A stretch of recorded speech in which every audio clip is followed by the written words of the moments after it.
pleasure and privilege and honor to introduce you to our next storyteller. She has been the amazing award-winning storyteller in the Midwest and all across the country. She tells stories all over the place. She directed my show, which she's awesome at that. She's pretty brilliant. I knew it from the first time I saw her. What show? What show? What are we talking about? Big Giant Love down at the Madison Street Theater, where Megan Wells conceived of, come on over here, Megan Wells, conceived of as a thing called The Power of One, and she helps people to build and grow one-person stories. And so she put this whole thing, yeah, right? Give it up for that. Kind of takes what you begin to do at Voice Box and really fills it out. And so there's a whole series at Madison Street Theater. She's the artistic director. But that's just one of the things that she does. I think the most incredible thing that she does is that she lives in her creativity like no one I've ever met. Like, she just really allows herself to own the title of artist. And there's not many people like that, and I really appreciate witnessing you live your life like that because it gives me hope. Please enjoy my most fabulous friend, Megan Wells.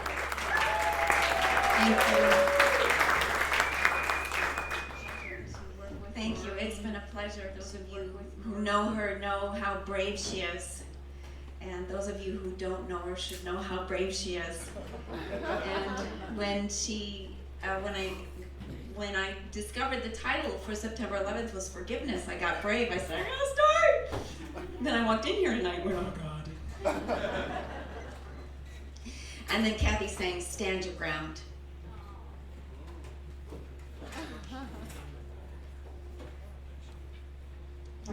For me, 9/11, I was 8 months pregnant with my second child. I didn't know it would be the second girl, Hannah. And I got the call from my husband, Gary, and so I turned on the TV and I sat and watched it again, and again, and again, and again. And my first thought was, I've got a 5-year-old upstairs. And when I was in my apple tree with my dolls, this is not the world I dreamed up for her. And I went through it with you, how we all did, and it ran its course, except in me, it didn't seem to run its course. I just kept finding myself shaking, randomly shaking, doing the dishes and just shaking, and just very humiliated that I was taking it so dramatically and so personally. Get over yourself. But I wasn't telling my husband, and I wasn't telling anybody except my best friend, who I tell everything to. And Dot says, honey, it's just your own trauma, you know. So, well, what do you mean? She says, well, it's just your trauma. I just got triggered, that's all. It's just making you shake. Don't you remember what you told me? What? When you saw the therapist, you finally told her about the rapes.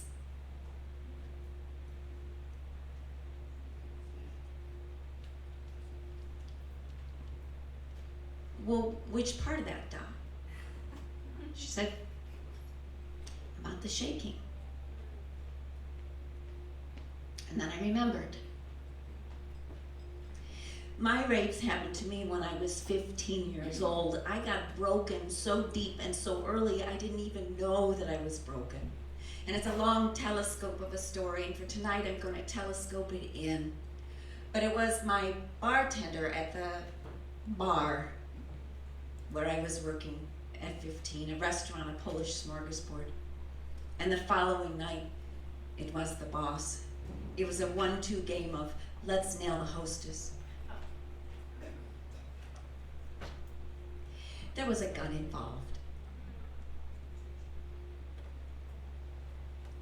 And I buried it down, and I was 30 years old, and I was always going between two men. And my first marriage had failed because I was going between two men, and there I was in the therapist's office, and I can't figure out why I'm always going through two men, and why, when my life is so good, am I always hitting my head in the shower?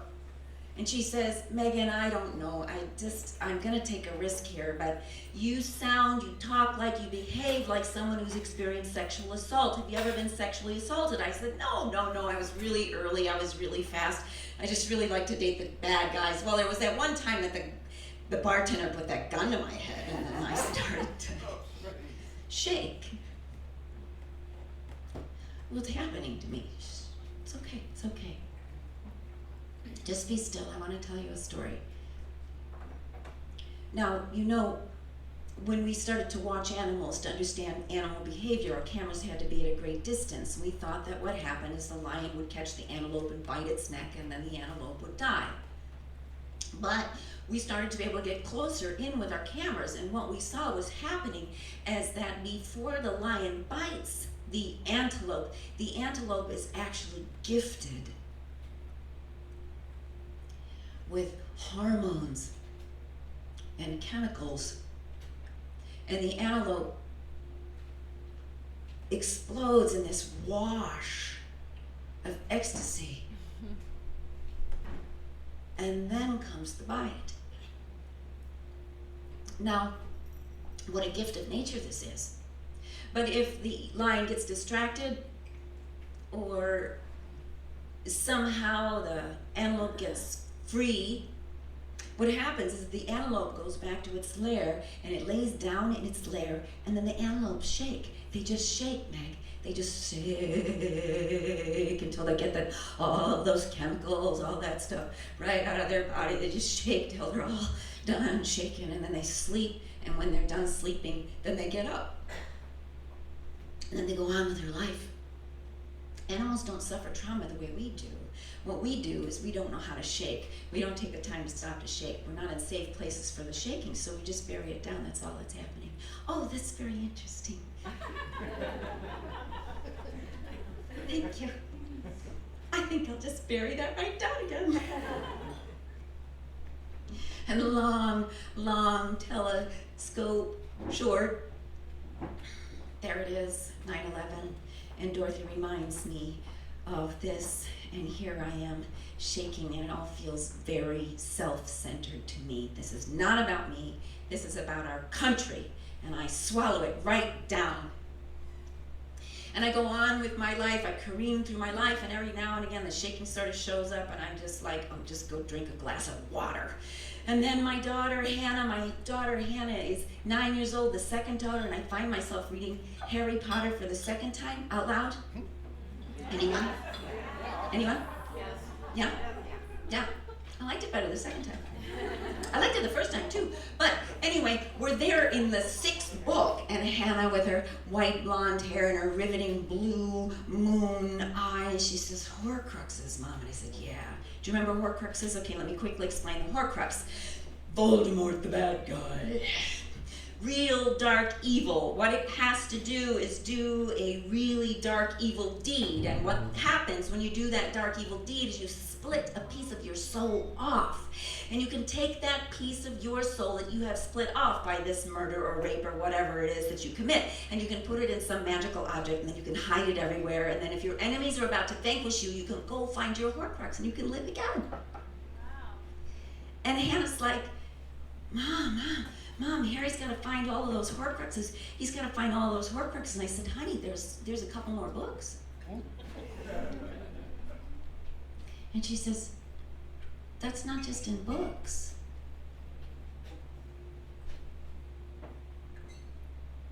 And I go to bed. And I wake up at 2.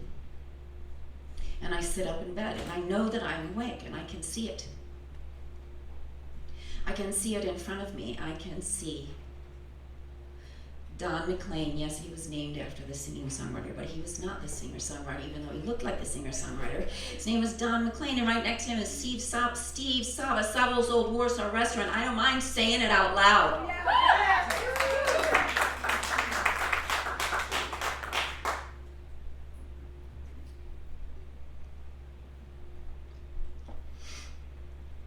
And they're hanging there in front of me, but they are covered in these little silver filaments, like what Dumbledore will pull out of the Pensieve these little silver filaments, and they are wrapped around them. And I realize as I'm looking at them, they are wrapped around with these silver filaments of soul. They are like Marley's ghost in A Christmas Carol, chained in Horcruxes.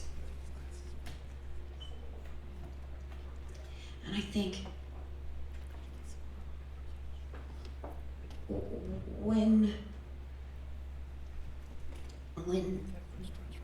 when they hurt me, they hurt themselves. They Horcruxed a piece of their soul into me.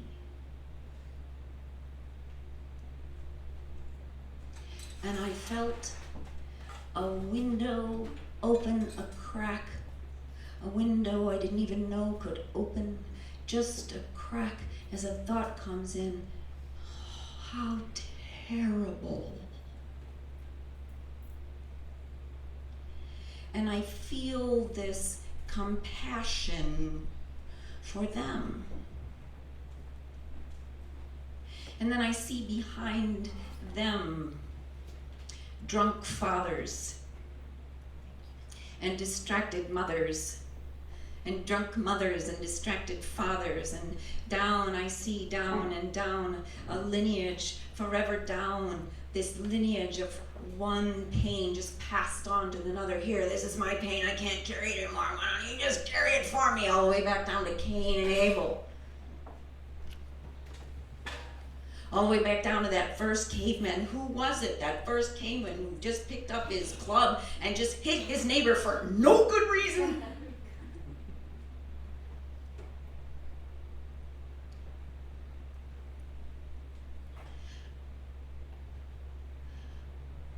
I think that I can find a way to forgive.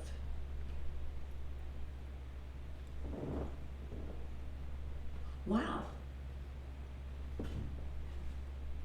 And the next step in that long telescope is that I'm working with the Chicago Symphony Orchestra, and they have asked me to do Goldilocks and the Three Bears, and I have 5 musicians, and we are in our final dress rehearsal, and the stage is absolutely adorable. There is a door here, and when Goldilocks touches the door spins around, and then she's inside the bear's house, where everything is too hot or too cold or just right.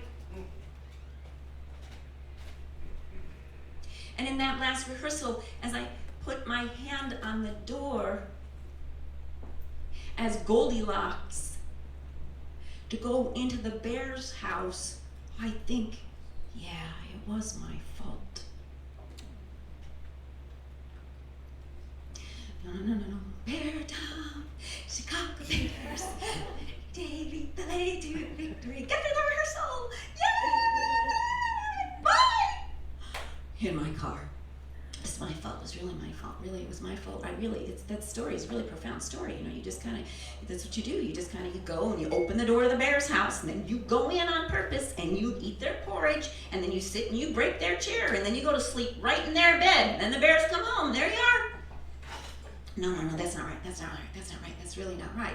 No, I was asked by Yola to come sit at the bar, even though I was 15 and I'd never drunk anything in my life. And when she handed me that vodka, Megan, what can I teach you? I was Goldilocks. I wanted to understand why my mom and my dad stayed up so late drinking.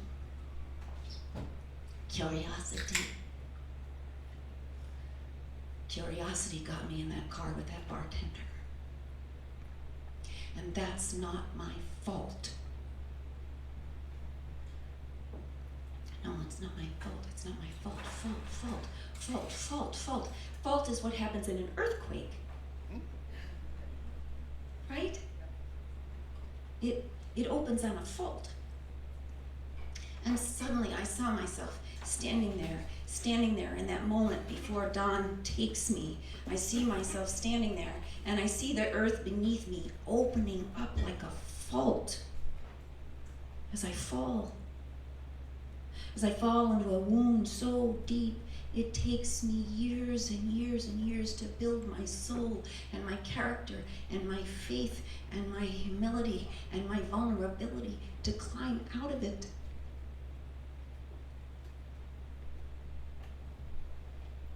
And the window opens a little further, and I realize that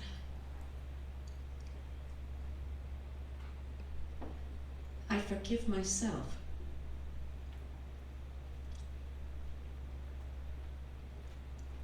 One of the very large stories that I tell is Dracula, and at the very, very end of the novel, I tell the novel, not the Hollywood version. Those women do not wear negligees, and they do not like it. Ask Maureen. But at the very end, what Mina sees, the heroine in the novel, what she sees is in that moment of Dracula's final dissolution, what she sees in his eyes is a look of peace. The symbol of all evil and villainy, the source of all evil, like the devil himself, like darkness, like separation, like lies. The emperor of Horcruxes.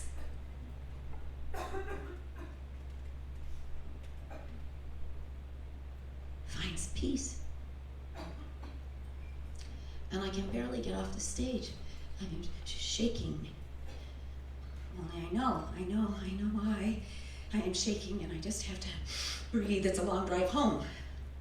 And I get all the way home, and I'm still shaking, and the children are off at sleepovers, and I am fortunately alone in the house that night. And my daughters have left a movie going on the TV, and I push the go button just to see what they are watching, and in that moment, vividly on the screen, a son puts the gun to his mother's head, and I am shaking. And I go upstairs to get up in my safe little room, and I call my best friend Dorothy. I said, I'm doing that shaking thing again. She says, it's about damn time. I love Dorothy.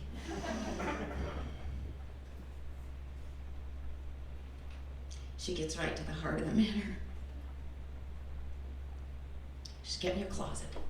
You're supposed to come out of the closet, Doc. Oh, shut up. So I get in my closet. I need a pillow. Go get one. So I go and I get a pillow. I get a pillow, and then I close the closet door. I just started shaking. And I know what's happening. I know that everything at 15, that love gave me chemicals, put me into possum, froze me so that I could soft as a cat get out of there without being shocked. That I must now feel everything that I couldn't feel then, and the only way to let my body feel what I couldn't feel then is to celebrate the fact that now I can feel it.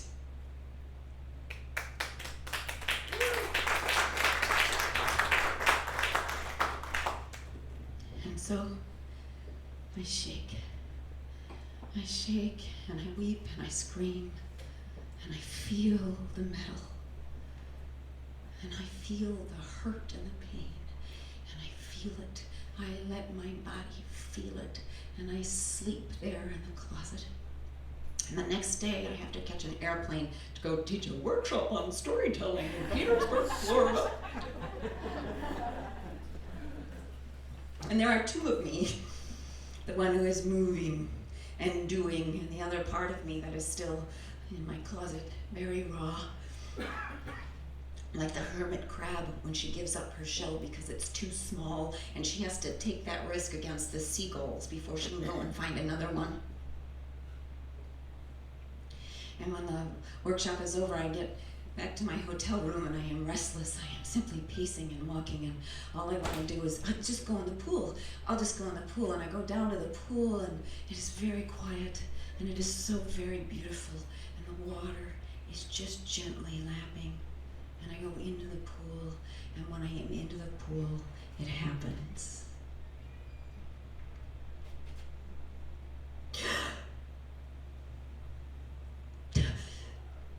I swim my way over to the side of the pool. I just hold on to the side of the pool. I can feel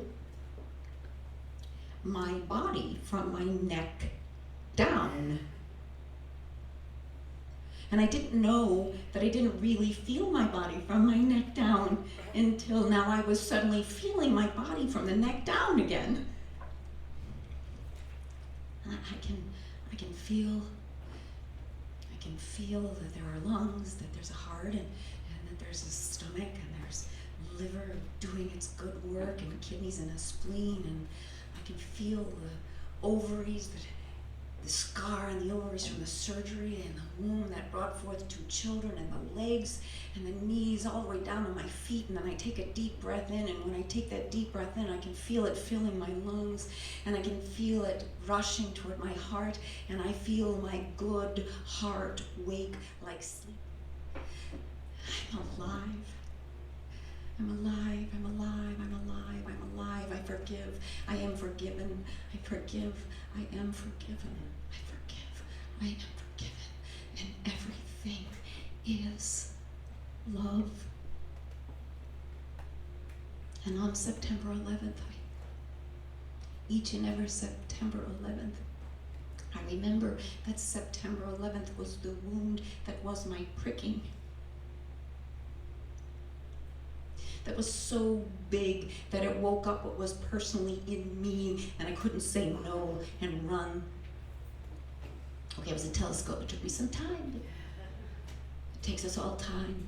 Some wounds need a long arc. But where could we be if we could make a space for all of us to do our shaking?